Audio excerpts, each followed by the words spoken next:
योग दर्शन की 43वीं कक्षा। हम सभी लोग मिलकर योग दर्शन का स्वाध्याय कर रहे हैं।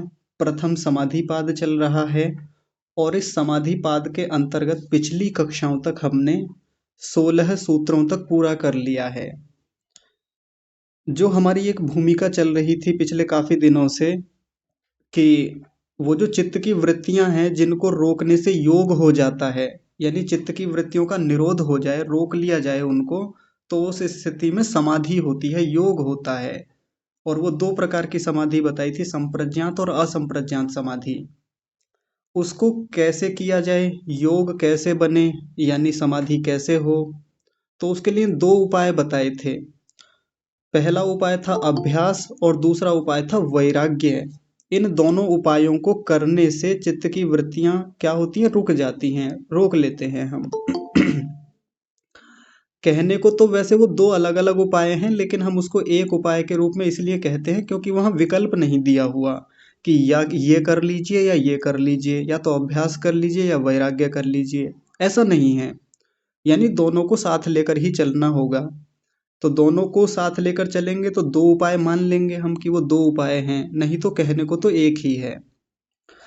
अब हम थोड़ा सा आगे बढ़ते हैं। जब हमने वो उपाय देख लिए, उन उपायों को कैसे किया जाए, विस्तार से कई दिन लगे उस पर, 8-10 दिन से शायद ज़्यादा लगे हैं उस पूरी चर्चा को देखने में। तो अब आगे की कुछ बात को बढ़ाते हुए हमें ऋषि समझा रहे हैं। उसको कैसे समझा रहे हैं, तो उसके लिए एक अवतरणिका लिखी उन्होंने, एक भूमिका लिखी अगले सूत्र के लिए। अवतरणिका क्या कह रही है, कह रहे हैं कि अथ उपाय द्वयेन निरुद्ध चित्त वृत्तेः कथम उच्यते संप्रज्ञातः समाधि इति। कि वो जो दो उपाय बताए पीछे, यहाँ लिखा हुआ ना, अथ उपाय द्वयेन, दो उपायों के द्वारा। जब कोई व्यक्ति दो उपायों को करता है, दो उपाय कौन कौन से थे, एक तो अभ्यास था और एक वैराग्य था। तो इन दोनों उपायों के द्वारा निरुद्ध चित्त वृत्तेः, जो चित्त की वृत्तियां निरुद्ध हो गई हैं, रुक गई हैं, और निरुद्ध दोनों स्थितियों में होती हैं, संप्रज्ञात में भी और असंप्रज्ञात में भी। संप्रज्ञात में एक वृत्ति रहती है, बाकी सब रुक जाती हैं, और असंप्रज्ञात में तो सर्व चित्त वृत्ति निरोध होता है, सभी प्रकार की वृत्तियां रुक जाती हैं। तो संप्रज्ञात को भी निरोध ही माना जाता है एक प्रकार से, भले ही एक वृत्ति चल रही है लेकिन बाकी वृत्तियां तो रोकी ही जाती हैं वहां भी। तो ये जो स्थिति बताई जा रही है कि जब चित्त की वृत्तियां रुक गई हैं, किसमें, संप्रज्ञात, संप्रज्ञात में, संप्रज्ञात समाधि ही, संप्रज्ञात समाधि में, कथम उच्यते, वो किस प्रकार की होती है, उसको किस प्रकार की कहेंगे हम। यानी जब हमने दो उपाय किए, अभ्यास किया और वैराग्य किया, और वैराग्य होने से, और वैराग्य कौन सा, अपर वैराग्य, पहला वाला जो था, क्योंकि पीछे एक बात रखी थी, अपर वैराग्य से संप्रज्ञात समाधि होती है और पर वैराग्य से असंप्रज्ञात समाधि होती है। तो अभी पहले चर्चा होगी संप्रज्ञात समाधि की, कि इस संप्रज्ञात समाधि जो होती है उन दो उपायों के करने से, वो किस प्रकार की होती है। कथम उच्यते, कथम माने कैसी, उच्यते माने कहेंगे या कहते हैं, उसको किस प्रकार से कहेंगे हम, दिखने में कैसी होती है, उसमें होता क्या है। तो आप लोगों को याद होगा जब हम पहला सूत्र देख रहे थे, अथ योगानुशासनम, तो आज याद दिलाने वाली बात वो आ गई है जो मैंने उस दिन भी कहा था। पहले दिन मैंने कहा था कि इसमें एक चर्चा ऋषि ने कही है कि संप्रज्ञात समाधि के चार भेद होते हैं, वितर्क, विचार, आनंद, अस्मिता। और ये कह के छोड़ा था कि 17वें सूत्र में याद दिलाएंगे हम आपको। तो याद दिलाने में 43 दिन लगे हैं आज, और आज आपको याद दिला दिया मैंने। पहले सूत्र के व्यास भाष्य में जाकर आप देखिएगा, वहां मिल जाएगा आपको। वहां कह रखा है कि इनको आगे देखेंगे, आया था ना कि इनको आगे देखेंगे। यदि किसी के पास पुस्तक है तो देखिए क्या लिखा हुआ है, स च वितर्कानुगतो विचारानुगत आनंदानुगतो अस्मितानुगत इति उपरिष्टात् प्रवेदिष्यामः। कि ये चार प्रकार की जो समाधि हैं इनको आगे देखेंगे, आगे इनके बारे में बातचीत करेंगे। जो लोग कक्षा में शुरू से हैं उनको याद आ गया होगा कि ये बातचीत हमने शुरू में ही रखी थी। तो आज वो समय आ गया है जब हम संप्रज्ञात समाधि के चारों भेदों को देखेंगे। तो देखिए, उसके लिए 17वां सूत्र महर्षि पतंजलि जी ने लिखा, कह रहे हैं वितर्क, विचार, आनंद, अस्मिता, रूपानुगमात संप्रज्ञातः। अगर एक साथ बोलेंगे तो कैसे बोलेंगे, पूरे सूत्र को देखिए। वितर्क विचारानंदास्मिता रूपानुगमात संप्रज्ञातः, ये सूत्र पूरा है एक ही बार में अगर देखा जाए तो। और अलग अलग अलग तोड़ेंगे तो कैसे बनेंगे शब्द। सबसे पहला शब्द है वितर्क, दूसरा शब्द है विचार, तीसरा शब्द है आनंद, चौथा शब्द है अस्मिता, और फिर आगे कहा रूपानुगमात, और अंतिम शब्द है संप्रज्ञातः। ऐसे तोड़ा जाता है। अब देखिए ध्यान से देखेंगे, वितर्क के साथ लगाएंगे रूपानुगमात, रूपानुगमात, विचार के साथ भी लगाएंगे रूपानुगमात, आनंद के साथ भी लगाएंगे रूपानुगमात, और अस्मिता के साथ भी लगाएंगे रूपानुगमात। तो क्या क्या शब्द बन जाएंगे, वितर्क रूपानुगमात संप्रज्ञातः, विचारा विचारानुर विचार रूपानुगमात संप्रज्ञातः, आनंद रूपानुगमात संप्रज्ञातः, और अस्मिता रूपानुगमात संप्रज्ञातः। यदि किसी को बाधा हो रही हो ना कि इतने लंबे लंबे नाम कौन याद रखेगा, आप बस इतना नाम याद रखिए, वितर्क संप्रज्ञात समाधि, वितर्क बस। दूसरा नाम क्या याद रखेंगे, विचार संप्रज्ञात समाधि, तीसरा आनंद, और चौथा अस्मिता संप्रज्ञात समाधि। बस ये चार नाम आप याद रखिएगा, इसी पर पूरी बातचीत चलेगी। और देखिए आज की चर्चा कितनी रोचक होगी कि समाधि में होता क्या है भीतर जाके। और आज समाधि की कुछ गहरी बातें यहाँ हम समझेंगे, क्योंकि जो लोग केवल ऊपर ऊपर से समाधि को समझ लेते हैं कि समाधि तो ऐसी होती है वैसी होती है कुछ लोग तो वो जो ईंट पत्थर की बना देते हैं, चिन्ह देते हैं, उसको ही समाधि कह देते हैं, तो वो तो खैर झूठ बात होती है। लेकिन समाधि में कुछ गहरे प्रत्यक्ष हो रहे होते हैं, गहरी चीजों को हम जान रहे होते हैं। क्या जान रहे होते हैं, तो उसके लिए देखिए पहले एक चित्र देख लेते हैं, थोड़ा सा मोटा मोटा आपके सामने एक खाका रख देते हैं। तो यहाँ देखिए वितर्कानुगत संप्रज्ञात समाधि, दूसरी है विचारानुगत, तीसरी है आनंदानुगत संप्रज्ञात समाधि, और चौथी है अस्मितानुगत संप्रज्ञात समाधि। इन पर बातचीत करेंगे, और इन सब कंसेप्ट्स को आसान करने के लिए ये चित्र आपके लिए यहाँ प्रस्तुत किया है, इसको समूह में भेज देंगे, आप आराम से लिख लीजिएगा इसमें से। पहले व्यास भाष्य देखते हैं। महर्षि व्यास जी खोल रहे हैं प्रत्येक समाधि को, संप्रज्ञात के चार भेदों को खोलेंगे। पहली बात क्या कह रहे हैं वो, वितर्क, वितर्कः, ये देखिए इसका संधि विच्छेद करेंगे तो वितर्कः ऐसा बनेगा, वितर्कः चित्तस्यालंबने स्थूल आभोगः। ये पहली बात कही उन्होंने कि ये जो वितर्क नाम की समाधि होती है पहली वाली, इसमें क्या होता है, चित्त के आलंबन में, यानी चित्त के आलंबन में कोई ना कोई वस्तु रहेगी यहाँ पर, और वो क्या रहेगी, स्थूल आभोगः, स्थूल का आभोग होता है यहाँ पे।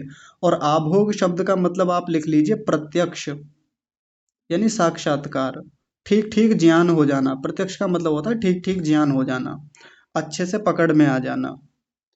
कि वितर्क नाम की समाधि में जितने स्थूल वस्तुएं होती हैं, स्थूल भूत होते हैं, उनका साक्षात्कार हो जाता है, पता चल जाता है उनके बारे में, ठीक ठीक बोध हो जाता है। ये होती है समाधि पहली, वितर्क वाली जो होती है।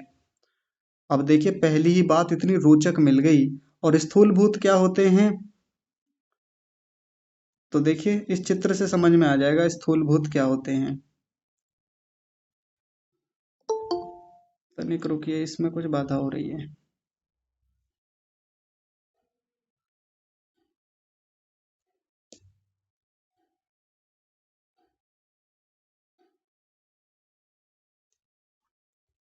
थोड़ी सी प्रतीक्षा कीजिए, क्योंकि ये हल्का सा गड़बड़ कर रहा है, फिर से लेके आता हूँ मैं इसको।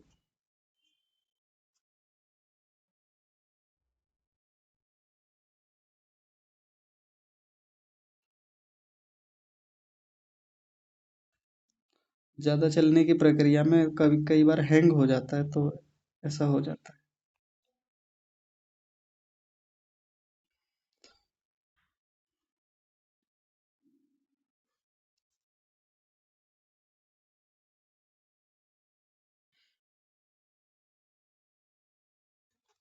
जी हो गया।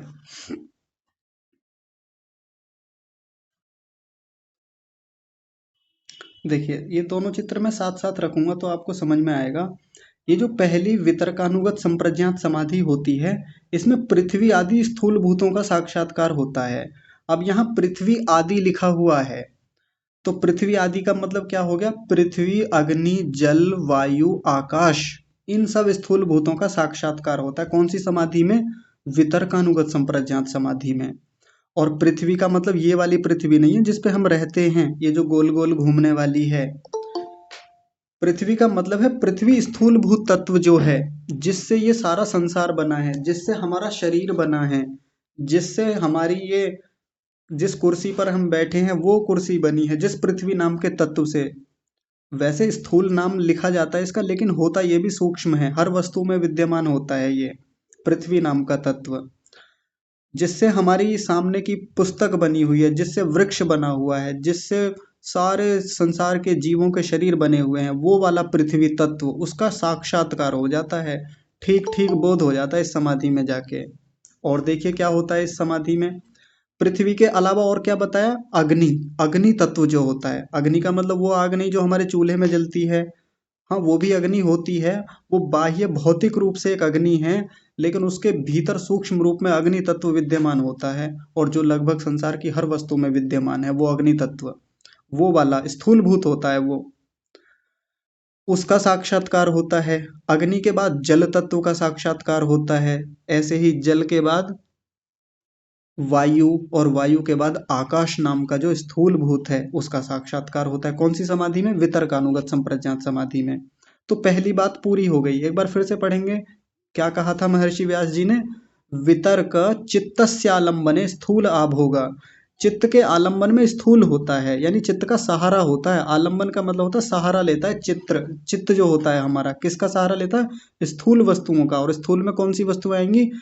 5 महाभूत जो होते हैं, पृथ्वी, अग्नि, जल, वायु और आकाश। एक तो होता है हम शब्दों से जानते हैं जी, पृथ्वी ऐसी होती है, गंध विषय वाली होती है, पृथ्वी से ये शरीर बना है, पृथ्वी से ये सब भौतिक वस्तुएं बनी हैं, ये तो हमने शब्द से जाना है केवल। लेकिन भीतर जाकर के इस वितर्क समाधि में ठीक ठीक बोध हो जाता है, ठीक ठीक साक्षात्कार हो जाता है। उसके लिए जानने के लिए आंखों की आवश्यकता नहीं होती, कानों की आवश्यकता नहीं होती, या अन्य किसी इंद्रिय की आवश्यकता नहीं होती। बस किसकी आवश्यकता होती है? चित्तस्य आलम्बने, वो चित्त के आलम्बन में होता है, वो चित्त को बोध हो जाता है उसका। इतनी गहरी बात है, और भीतर का बड़ा सूक्ष्म और गहरा विज्ञान है ये। तो आप लोग समझते रहेंगे, पहले तो शब्द ज्ञान से ही जानना होता है, फिर जाके समाधियों में इन सब चीजों का प्रत्यक्ष किया जाता है। अब दूसरी समाधि की बात कर रहे हैं, सूक्ष्मो विचारः। अगली समाधि का नाम होता है विचार नाम की समाधि। ऊपर सूत्र में देखिए, वितर्क के बाद क्या आ रहा है? विचार। तो विचार नाम की समाधि में किसका प्रत्यक्ष होता है? किसका आभोग होता है? आभोग का मतलब मैं बार बार बोल रहा हूँ, आभोग का मतलब होता है प्रत्यक्ष हो जाना, साक्षात्कार हो जाना। तो वो किसका होता है? सूक्ष्म का, जो सूक्ष्म वस्तुएं हैं, या कहें सूक्ष्म भूत हैं। तो देखिए, यहाँ देखिए चित्र में आसानी से समझ में आ जाएगा। विचारानुगत संप्रज्ञात समाधि में सूक्ष्म भूत अर्थात तन मात्राओं का साक्षात्कार होता है। अब ये सूक्ष्म भूत यानी तन मात्राएं क्या होती हैं? तो तन मात्राओं का मतलब जो 5 विषय होते हैं, 5 ज्ञानेंद्रियों के 5 विषय होते हैं ना, रूप, रस, स्पर्श, गंध, शब्द, रूप, रस, स्पर्श और गंध, ये 5 प्रकार के विषय होते हैं ना, इनका ठीक ठीक बोध हो जाता है। एक तो सामान्य रूप से हम व्यवहारिक जीवन में प्रत्यक्ष करते ही रहते हैं, वैसा प्रत्यक्ष नहीं, जो सूक्ष्मता है उनके भीतर की और गहरा विज्ञान है, उसका साक्षात्कार होता है। ये हो गया विचारानुगत संप्रज्ञात समाधि का मामला। इससे आगे अगली समाधि कौन सी है? आनंदानुगत संप्रज्ञात समाधि। ऊपर देखिए अगला शब्द क्या है सूत्र में? आनंद। आनंदो ह्लादः, उसके लिए शब्द लिखा उन्होंने आनंदो ह्लादः। सीधे सीधे यहाँ नहीं लिखा हुआ है, लेकिन तात्पर्य से एक बात निकलती है, और आगे भी बताएंगे, आगे और खोलेंगे कि आनंद नाम की जो समाधि होती है इसमें ह्लाद होता है। ह्लाद, ह्लाद शब्द आपने सुना होगा। ह्लाद तो नहीं सुना होगा, लेकिन आह्लाद जरूर सुना होगा। इस प्रकार से आह्लाद का मतलब होता है प्रसन्नता। कोई व्यक्ति जब बहुत सुखी होता है, बहुत प्रसन्न होता है, तो उसको आह्लाद कहते हैं। तो इस आनंद नाम की समाधि में ह्लाद होता है, आह्लाद होता है। और आह्लाद होने का मतलब क्या है? तो देखिए, यहाँ देखिए, आनंदानुगत संप्रज्ञात समाधि में चक्षु आदि इंद्रियों का साक्षात्कार होता है। ये और भी सूक्ष्म बातें हो गई। देखिए, आप देखेंगे सबसे ऊपर क्या थे? स्थूल भूत थे। पंच महाभूत जो थे वो स्थूल हैं, मोटे मोटे हैं। उनसे सूक्ष्म तन्मात्राएं होती हैं, उनसे भी सूक्ष्म इंद्रियां होती हैं। अब किसी को लगेगा कि इंद्रियां भी सूक्ष्म होती हैं, तो यहाँ चक्षु आदि इंद्रियों का मतलब है कि जो हमारी इंद्रियों के भीतर सूक्ष्म इंद्रियां होती हैं, यहाँ उनकी बात है। चक्षु ये वाली चक्षु नहीं जो हमको बाहर से आंख हमारी दिखाई देती है, ये तो चक्षु इंद्रिय का गोलक है। और नासिका ये वाली नहीं जो हमें उभरी हुई दिखाई दे रही है। नासिका इंद्रिय तो इसके भीतर होती है, सूक्ष्म रूप में विद्यमान, वो होती है वास्तव में इंद्रिय। तो जिह्वा ये नहीं होती जो हमको दिख रही है, ये तो जिह्वा इंद्रिय का गोलक होता है, जो एक प्रकार से बाह्य रूप से उसका हार्डवेयर जैसा है। सॉफ्टवेयर के रूप में जिह्वा इंद्रिय तो इसके भीतर है, जो चित्त से जुड़ी हुई है। हाँ है ना रोचक बात। कर्णेंद्रिय ये नहीं है जो कान हमारा बाहर को निकला हुआ है, ये तो हार्डवेयर है, ये तो गोलक है। इसके भीतर सॉफ्टवेयर के रूप में चक्षु क्षमा कीजिए, कर्णेंद्रिय सॉफ्टवेयर की तरह भीतर सूक्ष्म रूप में विद्यमान होती है। उसका साक्षात्कार होता है इस समाधि में, आनंदानुगत संप्रज्ञात समाधि में। और जो और क्या बची? त्वचा इंद्रिय। ये जो त्वचा पूरे शरीर में फैली हुई है, ये त्वचा इंद्रिय तो गोलक है, हार्डवेयर है। सॉफ्टवेयर तो इसके भीतर सूक्ष्म रूप में विद्यमान है, पूरे शरीर में, जो चित्त से जुड़ा हुआ है। इनका साक्षात्कार होता है। इसके अलावा ज्ञानेंद्रियों के अलावा जो 5 कर्मेंद्रियां होती हैं, मुख होता है, हस्त होता है, पाद, उपस्थ, गुदा, ये सब जो आप जानते हैं 5 होती है ना ये कर्मेंद्रियां भी, वो भी सूक्ष्म रूप में होती हैं, उनका साक्षात्कार होता है। मन का साक्षात्कार होता है इसी आनंदानुगत संप्रज्ञात समाधि में। या और भी गहरी चीजों के साक्षात्कार होते हैं यहाँ जा करके। और गहराई तक कहाँ तक? महतत्व, क्षमा कीजिए, महतत्व से पहले अहंकार का साक्षात्कार होता है। और ऐसा भी कहा जाता है कि महतत्व का भी इसी में साक्षात्कार होता है।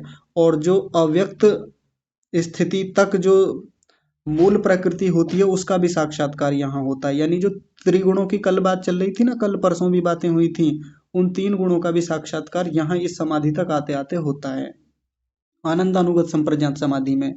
तो जब जीवात्मा को इतनी सारी चीजों का साक्षात्कार यहाँ तक हो जाता है इस आनंदानुगत संप्रज्ञात समाधि में, तो जो वो सत्व गुण को जान लेता है, इतना विज्ञान उसको हो जाता है, तब जाके उसको ह्लाद होता है। ह्लाद का मतलब भीतर से अत्यंत प्रसन्नता होती है, वो बहुत सुख महसूस करता है। और हमने देखा था पिछले दिनों कि जब जीवात्मा को विवेक ख्याति होती है, तब भी तो वो बहुत सुखी होता है, बहुत प्रसन्न होता है। लेकिन यहाँ तक मिलने वाला जो आह्लाद है ना, ये भी प्रकृति जन्य आह्लाद है, प्रकृति जन्य सुख है। बाद में इसको भी छोड़ता है, अपर वैराग्य, क्षमा कीजिए, पर वैराग्य की ओर जाता है। तो यहीं से वहीं से हम जोड़ के देखते हैं, संगति लगाते हैं। कुल मिलाकर इस आनंदानुगत संप्रज्ञात समाधि तक आते आते उसको संसार भर की वो सब सूक्ष्म और स्थूल वस्तुओं का साक्षात्कार हो जाता है। अब इसके आगे एक अंतिम बात कही है इसी प्रक्रिया में, वो क्या है? एकात्मिका संवित अस्मिता। एकात्मिका, एकात्मिका का मतलब एक आत्मा, अकेला जो आत्मा है। अस्मिता नाम की समाधि में उसका संवित यानी उसका बोध होता है, ज्ञान होता है, साक्षात्कार होता है। और चित्र में देखिए, अस्मितानुगत संप्रज्ञात समाधि में क्या होता है? जीवात्मा का साक्षात्कार होता है। अस्मिता शब्द में अस्मि शब्द को आप देखिए, अस्मि, अस्मि संस्कृत का शब्द है और इसको हिंदी में क्या कहते हैं? हूँ। जैसे मैंने कहा कि मैं घर में हूँ, तो मैं क्या बोलता हूँ संस्कृत में? अहम गृहे अस्मि, मैं घर में हूँ। तो ये हूँ यानी अपने होने का बोध करा रहा है, मेरे होने का, कि मैं कहाँ हूँ, मैं घर में हूँ, या मैं मोहित हूँ, मैं देवदत्त हूँ, मैं सागर हूँ। तो ये जो अस्मि शब्द जब लगाया जाता है, ये अपने होने का बोध कराता है, इसीलिए उन्होंने नाम में ही अस्मिता रख दिया। अस्मिता ये क्लेश नहीं है, कभी कोई सोचे, क्लेशों में भी एक क्लेश अस्मिता नाम का क्लेश होता है, अविद्या अस्मिता, राग द्वेष अभिनिवेश, ये वो वाला अस्मिता नहीं है। यहाँ अस्मिता का मतलब अस्मि से है, यानी स्वयं के होने से है। इस अस्मितानुगत संप्रज्ञात समाधि में जीवात्मा को स्वयं का साक्षात्कार होता है ना गहरी बात। तो हम संसार में भौतिक रूप में तो बहुत सारी चीजों को हर दिन देखते हैं, समझते हैं, सुनते हैं, जानते हैं, प्रत्यक्ष करते हैं, बोध करते रहते हैं। लेकिन समाधि एक ऐसी स्थिति है, और उस समाधि में भी ये जो चार समाधियां हैं, संप्रज्ञात समाधि की जो चार स्थितियां बताई, इनमें सूक्ष्म चीजों का बोध हो रहा होता है। कहने को स्थूल कहा था वहां पे, लेकिन हमारी दृष्टि से, बाह्य भौतिक जगत की दृष्टि से, तो ये जो पंच महाभूत होते हैं, ये भी बड़े सूक्ष्म होते हैं, जो सीधे सीधे हमको नहीं दिखते हैं। पृथ्वी तत्व सीधे सीधे हमको नहीं दिखता, आकाश तत्व सीधे सीधे नहीं दिखता आंखों से, वो तो वहीं जाके इस वितर्क अनुगत संप्रज्ञात समाधि में हमको दिखेगा, बोध होगा उसका। ठीक है जी, तो एक बात ये हो गई। अब देखिए आगे कुछ और बात खोल रहे हैं, कुछ और गहरी बातें बताएंगे, ध्यान से समझिएगा, क्योंकि ये तो हमको जानना ही है ना एक दिन तो पहुंचना यही है। ये जाने बिना तो आगे का जो होता है ना, कि परमात्मा को जान लेंगे, परमात्मा का साक्षात कर लेंगे, मुक्ति हो जाएगी, वो संभव नहीं है। होना होके तो यहीं से जाना है, प्रक्रिया तो यही रहेगी वहां तक पहुंचने की। तो क्यों ना इन चीजों को अभी गहराई से जान लिया जाए। अगर छूट जाएगा कोई भी विषय तो फिर बाधा होगी आगे चल के, इसलिए और ध्यान से देखेंगे। आगे क्या कह रहे हैं, तत्र, तत्र माने वहां, यानी इन स्थितियों में जो ऊपर बताई गई हैं। प्रथम चतुष्टयानुगत समाधि ही सवितर्क। इनमें जो सारी समाधियां बताई गई, कितनी प्रकार की बताई गई, चतुष्टयानुगत, ये चार बताई थी। एक बार फिर से देख लीजिए, वितर्कानुगत पहली थी, विचारानुगत दूसरी, आनंदानुगत तीसरी, और चौथी है अस्मितानुगत संप्रज्ञात समाधि। इनमें जो पहली जो समाधि होती है, सवितर्क नाम की समाधि। तनिक रुकिए।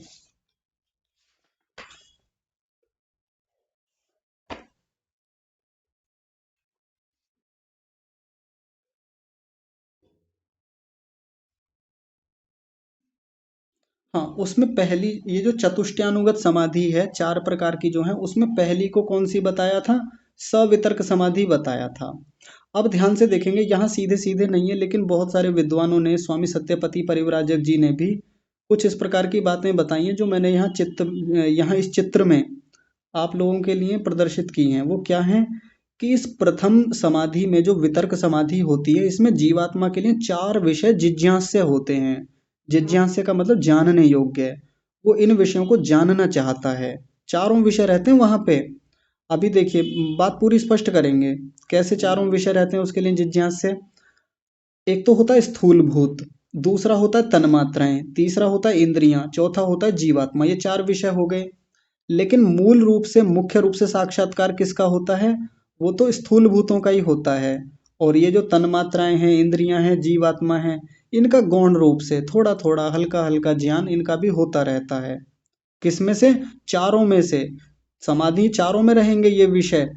लेकिन यहाँ पहली जो वितर्कानुगत संप्रज्ञात समाधि है, जिसको प्रथम समाधि कहा है, उसमें ये चारों जिज्ञास्य विषय होते हैं। फिर से देख लीजिए एक बार, स्थूल भूत भी जिज्ञास्य रहेगा, जानना चाहता है इनको भी, तन्मात्राओं को भी जानना चाहता है, रहेंगे ये विषय वहां भी समाधि में, इंद्रियां भी रहेंगी और जीवात्मा भी रहेगा। लेकिन मूल रूप से, मुख्य रूप से किसका साक्षात्कार होगा, इसका, पृथ्वी तत्व का, या पृथ्वी के साथ साथ जो बाकी स्थूल भूत होते हैं, इनका साक्षात्कार। अगली पंक्ति में देखिए, एक बात और कही, द्वितीय, जो द्वितीय समाधि है, वितर्क विकलः सविचारः। द्वितीय जो समाधि होती है वो कौन सी बताई, सविचारः, सविचार समाधि बताई। और वो क्या होती है, वितर्क विकलः। वितर्क समाधि से विकल होती है। वितर्क समाधि से विकल का मतलब होता है रहित होती है। ये समाधि वितर्क से विकल होती है, रहित होती है। कैसे, देखिए, तो यहाँ जो इस पंक्ति में दिखाया गया है, जिज्ञास्य विषय अब कितने रह गए, तीन रह गए उसके पास, क्योंकि स्थूल भूतों का साक्षात्कार तो उसने पहले ही कर लिया, तो वो विकल हो गई, रहित हो गई। अब उसकी आवश्यकता नहीं है, क्योंकि उसका साक्षात्कार पहले ही हो गया है। अब उसके लिए कितने विषय बचे जानने योग्य, तीन विषय बचे। एक तो तन्मात्राएं बची, इंद्रियां बची, और जीवात्मा बचा। अच्छा, इन इंद्रियों के भीतर आप वो सब ले लीजिएगा, आगे वो सारे आ जाएंगे। इंद्रियों के अलावा, जिसमें ज्ञानेंद्रियां भी आएंगी, कर्मेंद्रियां भी आएंगी, मन भी आएगा, या इसके अलावा महतत्व, अहंकार, या और भी गहरी स्थितियां जो हैं वो सब आ जाएंगी। तो ये तीन तो जिज्ञास्य विषय रहेंगे, लेकिन मुख्य रूप से साक्षात्कार किसका होता है? तन्मात्राओं का साक्षात्कार ये रहेगा। दो दो चीजें हो गई, दो समाधि देख ली हमने।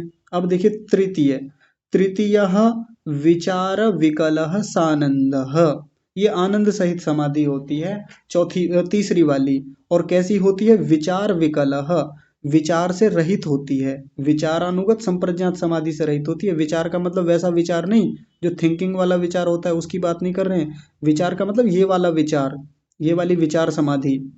क्योंकि विचार समाधि में तन्मात्राएं साक्षात्कार कर ली, अब ये हट जाएंगी। अब इसका साक्षात्कार तो चूंकि पहले ही हो गया, तो इसलिए अगली जो आनंदानुगत संप्रज्ञात समाधि है, इसमें इंद्रियां और जीवात्मा ही जानने योग्य विषय रह जाएंगे। क्योंकि ऊपर वाली तो जान ली है, तो उनसे तो विकल हो गई ना, उनसे तो रहित हो गई, यानी विचार से रहित हो गई। अब इस तीसरी वाली में फिर किसका साक्षात्कार होगा? इंद्रियों का साक्षात्कार होगा, या कहें जो भी पीछे बात की थी उन सब का साक्षात्कार होगा, जितनी चीजें हैं। अब अंत में क्या बचा? तो देखिए अंत में फिर और बात कर रहे हैं। चतुर्थः द्वि चतुर्थः तद विकलो अस्मिता मात्र इति। चतुर्थ समाधि जो होती है वो कौन सी होती है? अस्मिता मात्र, बस अंत में अस्मिता बचता है। और ये किससे विकल होती है? पिछली वाली जितनी भी है उन सबसे विकल होती है, उनसे पृथक होती है, रहित होती है। इसमें जिज्ञास्य विषय केवल एक रह जाता है, वो रह जाता है जीवात्मा। और अंतिम इस स्थिति में जीवात्मा को स्वयं का साक्षात्कार होता है, स्वयं का ठीक ठीक बोध होता है। ये बात हो गई। आगे देखिए अंतिम बात और कह रहे हैं इसमें, सर्व एते सालंबनाः समाधयः। ये जो जितनी भी समाधियां ऊपर सारी बताई हैं, सर्व माने सभी, एते माने ये ऊपर की, समाधयः माने समाधियां, ये कैसी होती हैं? सालंबनाः, आलंबन सहित होती हैं। चित्त के आलंबन में ये सारे साक्षात्कार होंगे, यानी चित्त को ही साक्षात्कार होने वाला है इन सब चीजों का। क्योंकि इससे आगे एक और समाधि आएगी, असंप्रज्ञात समाधि। उस असंप्रज्ञात समाधि को क्या कहते हैं? निरालंबन संप्रज्ञात समाधि। निरालंबन, वो निरालंबन का मतलब होता है उसमें चित्त का आलंबन नहीं होता, चित्त के बिना जीवात्मा को सीधे सीधे चीजों का साक्षात्कार होता है, परमात्मा का साक्षात्कार होता है। या जो भी परमात्मा साक्षात्कार कराना चाहते हैं उसके लिए फिर चित्त की आवश्यकता नहीं रहती। लेकिन यहाँ हमने पहली पंक्ति में देखा था, देखिए, वितर्कः चित्तस्यालंबने स्थूल आभोगः, चित्त के आलंबन में होता है ये, यानी चित्त के भीतर कोई ना कोई विषय बना रहेगा और इन चीजों को वो जानना चाहेगा। एक बार फिर से चित्र के माध्यम से देखिए, मैं ऐसे स्क्रीन को बड़ा कर देता हूं, आपको आसानी से अब दिख जाएगा। ये देखिए, ये यहाँ पर पहली वितर्कानुगत, दूसरी विचारानुगत, तीसरी आनंदानुगत और चौथी है अस्मितानुगत संप्रज्ञात समाधि। पहली जो होती है उसमें जिज्ञास्य विषय चार होते हैं जानने योग्य, स्थूलभूत, तन्मात्राएं, इंद्रियां और जीवात्मा। लेकिन मुख्य रूप से साक्षात्कार किनका होता है? स्थूल भूतों का। अगली चूंकि वितर्क से विकल हो जाती है, रहित हो जाती है, क्योंकि उसमें तो स्थूल भूतों का साक्षात्कार हो गया।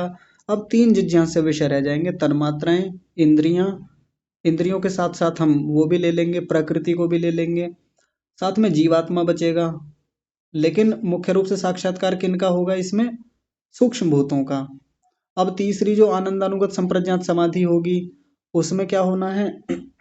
ये विचार से विकल होगी, विचार से रहित होगी, क्योंकि विचार वाली समाधि में तो सूक्ष्म भूतों का ज्ञान हो गया है।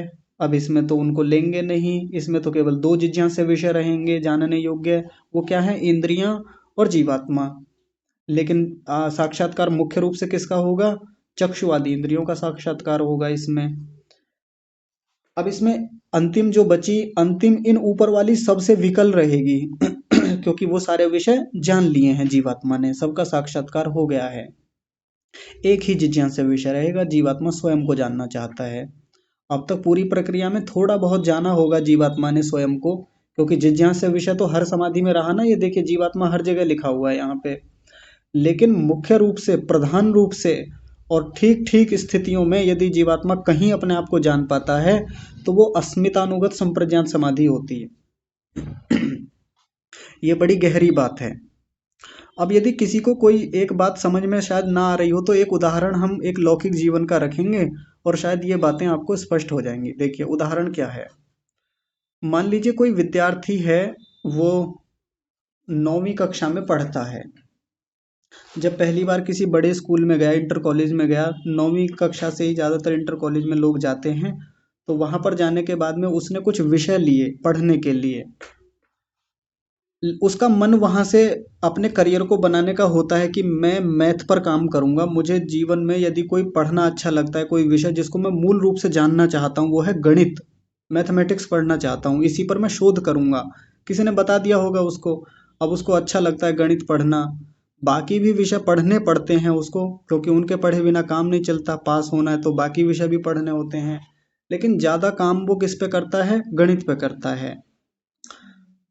जैसे ही 9वीं कक्षा में आया तो गणित में रुचि विशेष है, जानना तो गणित को ही है, लेकिन अब हिंदी को भी पढ़ना पड़ेगा, अंग्रेजी को भी पढ़ना पड़ेगा, सामाजिक विज्ञान है या जो भी उसने अन्य विषय ले रखे हैं वो भी पढ़ने पड़ते हैं। तो धीरे धीरे जैसे जैसे बाकी विषयों को पढ़ता है तो अगली अगली कक्षाओं तक जाते जाते ये बाकी विषय छूटते चले जाते हैं। जैसे आपने देखा होगा कि कोई व्यक्ति जब 10वीं कक्षा पास करके 11वीं तक जाता है, साइंस साइड लेता है, तो ये सामाजिक विज्ञान, ड्राइंग, ये कंप्यूटर वगैरह ये सब विषय छूटते चले जाते हैं उसके। फिर अब उसके पास क्या रह जाता है? साइंस रह जाता है मुख्य रूप से। एक तो गणित रहेगा, एक फिजिक्स रहेगा, केमिस्ट्री रहेगा, हिंदी अंग्रेजी रह जाते हैं।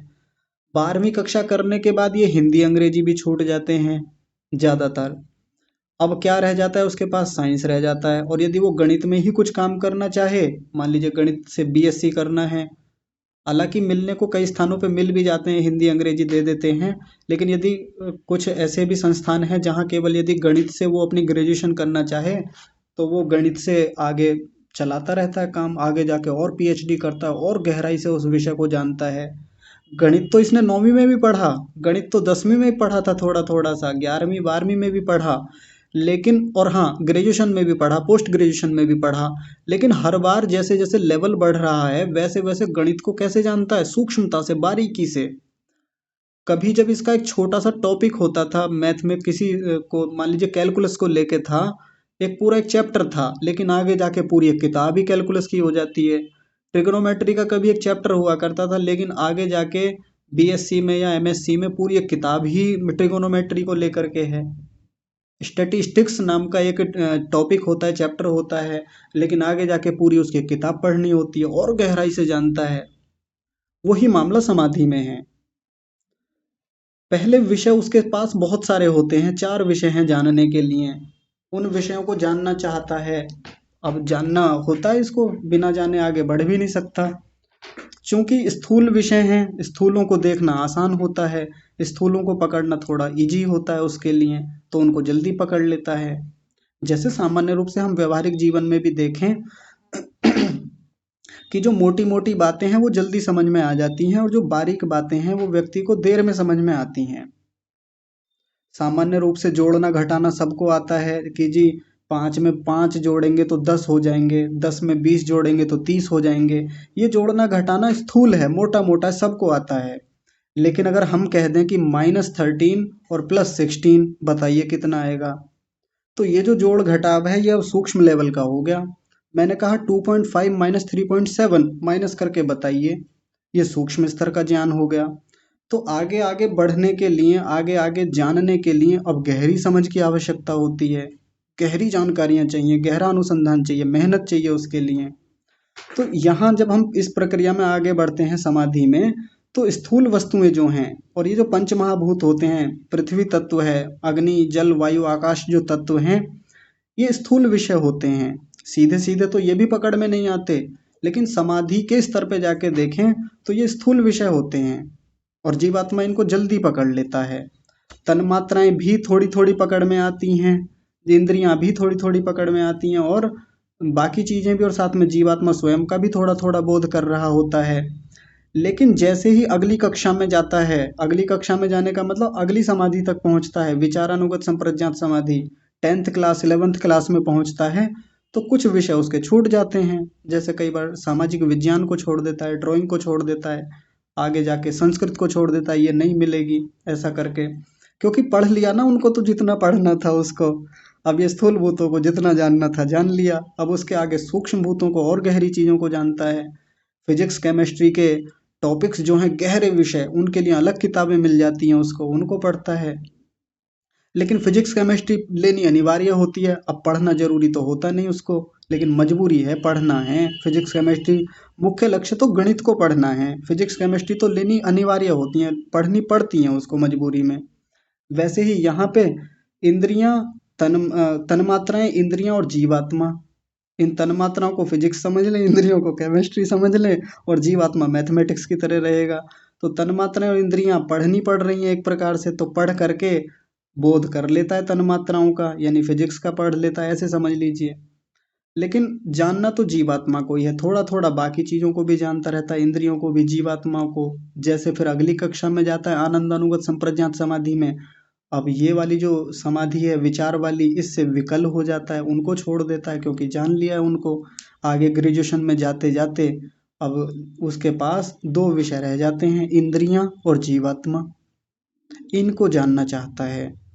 जब यहाँ पहुंच जाता है तो अब उसको केवल इंद्रियों का, चक्षु आदि इंद्रियों का बोध हो पाता है। जानने को जान रहा है जीवात्मा को भी, इसको भी जानने की प्रक्रिया चल रही है। लेकिन अंत तक आते आते जब उसको पीएचडी करनी है, इस पर शोध करना है, गहरा अनुसंधान करना है, गहरी जानकारियां निकालनी है, शोध पत्र लिखने हैं, तो उसके लिए तो गहरा पढ़ना पड़ता है ना। अब मान लीजिए जिस समय व्यक्ति कोई पीएचडी कर रहा है, अब उसके सामने लाके हिंदी की भी किताब रख दें, अंग्रेजी की भी रख दें, सामाजिक विज्ञान भी रख दें, ड्राइंग भी रख दें कि साहब पढ़ो, इन्हें भी, कर पाएगा वो पीएचडी अच्छे से? नहीं कर पाएगा, क्योंकि पीएचडी में गहरी समझ चाहिए। व्यक्ति के बहुत गहरे अनुभव लगते हैं, मेहनत लगती है, पुरुषार्थ होता है। तो अंत तक आते आते, इस पीएचडी तक आते आते होता क्या है, केवल एक जिज्ञास्य विषय है। जैसे मैथमेटिक्स पर किसी को शोध करना है, तो अब केवल उसी पर शोध करे धूमधाम से, और फिर उसी का साक्षात्कार करें अच्छे से। ये पूरी प्रक्रिया है इसको जानने की। और ये अभी तक केवल संप्रज्ञात समाधि चल रही है, असंप्रज्ञात समाधि की बात तो आगे आएगी।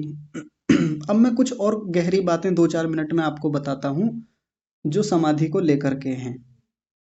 हो सकता है आपका प्रश्न कभी आए इस बारे में, क्योंकि कई लोग ऐसा प्रश्न करते हैं, तो उसको ध्यान में रख के अगली चर्चा करते हैं। कोई व्यक्ति मान लीजिए ध्यान करने बैठे, ध्यान करने की प्रक्रिया में होता क्या है, कई बार हम मंत्र का जप करते हैं, ओम का जप करते हैं। कोई व्यक्ति ने मान लीजिए गायत्री मंत्र उठा लिया कि आज गायत्री मंत्र का ही जप करेंगे। तो जिस समय कोई व्यक्ति गायत्री मंत्र का जप कर रहा है या ओम का जप कर रहा है, वो केवल अभी ध्यान है, वो समाधि नहीं है। ध्यान का मतलब होता है किसी चीज पे एकाग्रता बनाने के लिए अभ्यास करना, वो ध्यान है, जिसमें व्यक्ति अभी अभ्यासरत है मात्र, उसमें बोध नहीं होता किसी का भी। आगे जाके धीरे धीरे इन सब विषयों पर और चिंतन करता है, विचार करता है। और जिस समय विचार चल रहा है, अभी जो ध्यान की प्रक्रिया मुख्य रूप से विचार पर ही आधारित होती है, उसमें भीतर वृत्तियां हैं अभी। तो जब ये विचार चल रहा है, वृत्ति चल रही है, तो ये कौन सी वृत्ति मुख्य रूप से चल रही होती है? स्मृति वृत्ति। क्योंकि किसी जब शब्द को पढ़ा था, किसी बात को जाना था, किसी मंत्र को पढ़ा था, तो मंत्र को पढ़ने के बाद में अब वो उसकी स्मृति तो उठाता है ध्यान में बैठ करके, तो स्मृति वृत्ति चल रही है, ना कि बोध हो रहा है।